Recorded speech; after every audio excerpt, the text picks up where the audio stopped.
Jeg er William Jensen, 63 år gammel, genopstiller til regionsrådet her nu for 3. gang.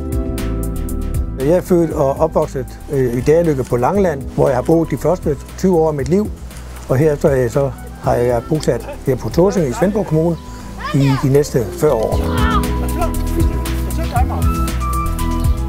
En stor del af min familie bor stadig på Langeland, og mine 2 piger har så også valgt at bosætte sig her tæt på. De bor her tæt på Svendborg, hvilket glæder mig meget, for det betyder, at jeg kan være meget sammen med børnebørnene, som jeg sætter rigtig stor pris på. En anden del, som jeg sætter meget pris på, er at kunne tage min fiskestang, min vaders, og køre en tur ud til de dejlige fiskesteder her i det sydfynske. Og det hænder, at jeg får en havørt ud over den gode naturoplevelse.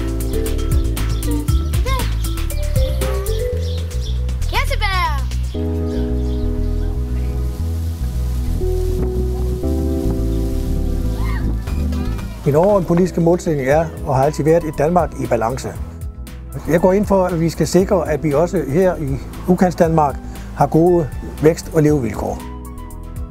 Hvis ikke vi politisk har det sigte i vores arbejde, er jeg bange for, at den udvikling, vi ser i øjeblikket med affolkning af landdistrikterne og yderdistrikterne, vil yderligere tage til.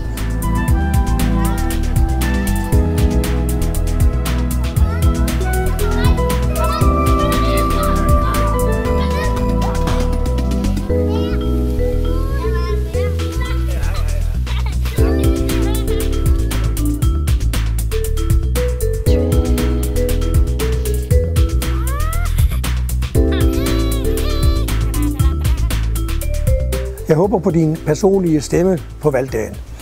Du finder mig som nummer 8 på den socialdemokratiske liste på valgdagen den 19. november.